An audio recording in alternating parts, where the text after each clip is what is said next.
Yeah, let me ask this very straight. Critics of the bill argue that it would curb people's right and freedom to protest. Now, when this bill is passed, currently they are all protesting, and that is the reason why they are protesting. Now, if they keep protesting, would they be arrested even on a protest ground? Do you foresee violence re-happening if they come out or hit the street again protesting? I mean, Dakore, there's always that potential that people will get arrested. That's just how demonstrations work out to be. You're going to have people that are going to be law abiding. You're also going to have people that will go with the intent to cause disruption and cause distress and cause damage to properties and possibly human life. That is always going to happen. Um, when I was a police officer, we have to obviously go by uphold the rule of law. We have to follow the law. So if we feel it's proportionate to arrest the person or persons, we will do so. They'll be arrested, and if there's enough evidence to charge them, they'll be charged and they'll be put before the courts. And ultimately, it will be down to the courts to decide if they're guilty or not. All right, thank you very much, Kennedy. That should be all for today. Thank you. Hope to see you Thank you for again, coming in. Dakore. Yeah, most definitely. Thank you for coming on board. Bye now. Bye. All right, that is it with Kennedy Omadoye, a retired London Metropolitan Police officer of 17 years and, of course, a security analyst. He's just hinted us of the happenings around the United Kingdom. Let's go on a short break.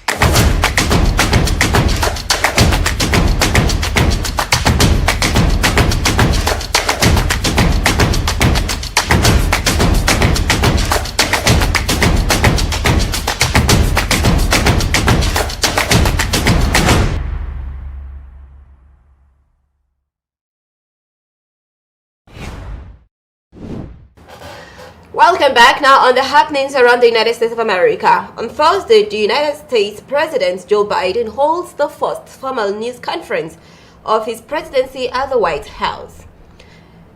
Joe Biden had criticism for not holding a news conference during the first 50 days of his term, although he has spoken to reporters multiple times since he took office on January 20. Yesterday, reporters raised questions about pressing issues such as the migrant surge at the U.S.-Mexico border, gun control, relations with China and Russia, and withdrawing troops from Afghanistan. Now I'm standing by via a video call to give more information on this is Ejike Okwa, a public Intel Global Affairs analyst. Ejike, thank you very much for coming on board.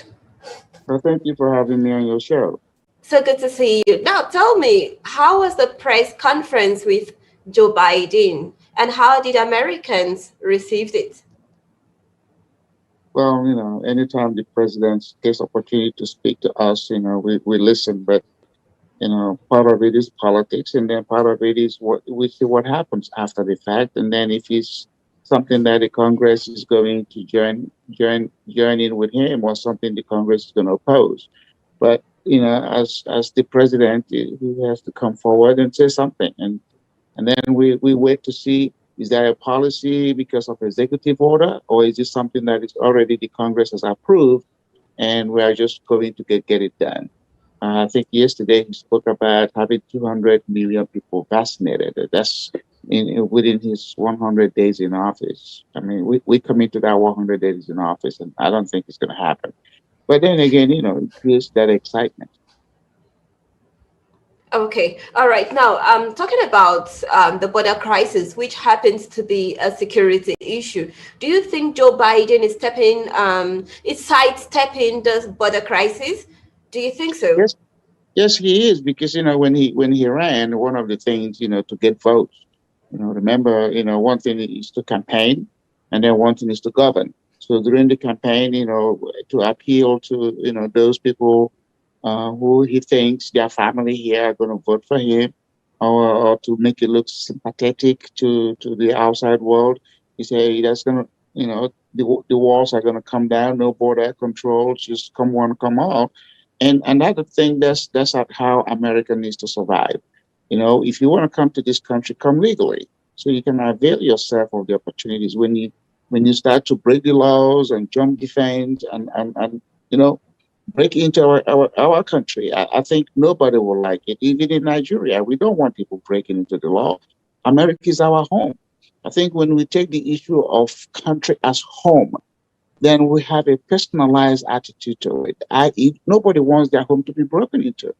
So America don't owe illegal immigrants, the rights to come into this country. They don't. They have to come in through the proper ways. And it should be a concern to any nation that allow their citizens to risk their life to go to another country. I mean, just like if in your home, if your kids are going to your neighbor's house to swim and break into it, it's a shame on you. You have to do something to make life better for your own family. And if you can do it, you go to your neighbor and negotiate entry so that when they want to come in and swim or do whatever, they are welcome and they can do it and go back or they want to stay. So I'm opposed to Biden, rules on the border. I'm an immigrant myself. I came to this country legally. That's why I'm able to do what I do. But I am not one that would encourage illegal immigration into any country. It's a violation of their national security. Okay, all right. Now, AJK, talking about the United States of America and Afghanistan, that has been at war with each other for like 20 years. The Trump administration agreed to a peace deal that would have the U.S. troops out of the country by May 1. That's this coming May. Now, do you think Joe Biden will stick to that deadline?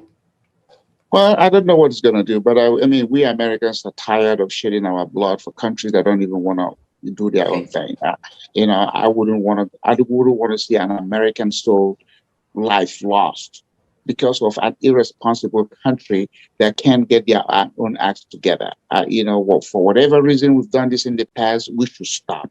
If people in Afghanistan want to kill themselves, please watch them do it, because these are people, these Afghans doing it to themselves. America should not go there. Just like if people in Cameroon are slaughtering themselves or Nigeria, I mean, nations now have to start to be responsible and not depend on other countries to come and rescue them.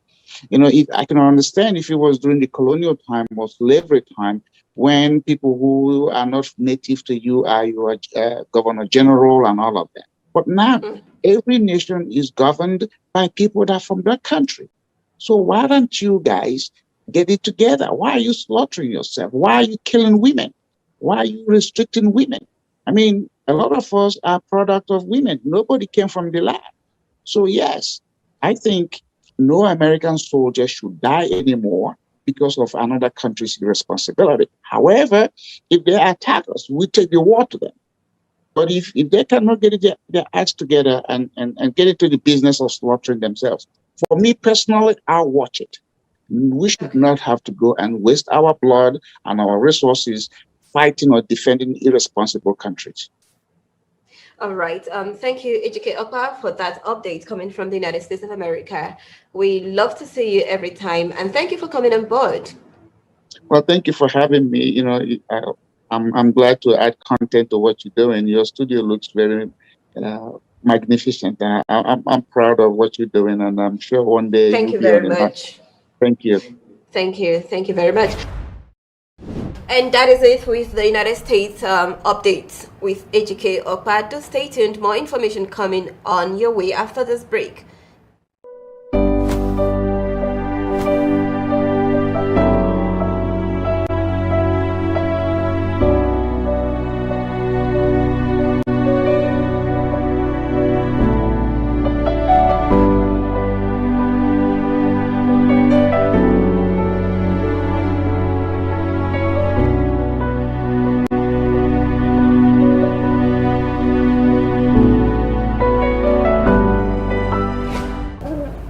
Welcome back. I had an exclusive interview with Vice Marshal Christian Ndubisi Chukwu about 2 days ago, and he's giving so much insight about his journey.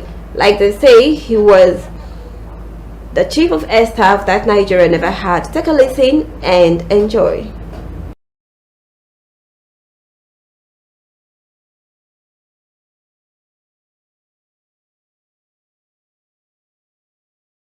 Growing up, did you ever see yourself joining the Nigerian Air Force?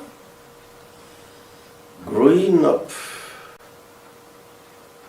in the childhood period, maybe not, but growing up in the, should I say, higher teenage level, yes, I began to be interested because of the influence of a brother who was in the Air Force. Yes. According to Shakespeare, some are born great, some achieve greatness, while some have greatness thrust on them. Well, in the case of Air Vice Marshal Christian Ndubisi Chukwu, he was neither born great nor had greatness thrust on him. He achieved greatness by sheer hard work and providence. Early life, oh, well, I was born in the north, along with, I am the last of a series of 7 male children by my parents. Okay. After which they down had girls. For information, they were looking for girls, that's why they got to number 7. And only God knows when I came and I wasn't a girl, how they must have felt. And so already the early life, my early life started from life in the north, living in the north. My parents grew up in the north, and Potiskum, Damaturu, you name it, Gombe, Bauchi, and along that period, I actually, as a child, was sent back to the east before the Civil War broke out.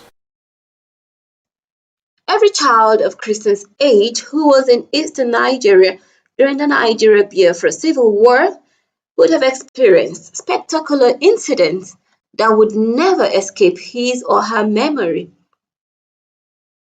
The significant things I can say about my early life is, one, there was a time I remember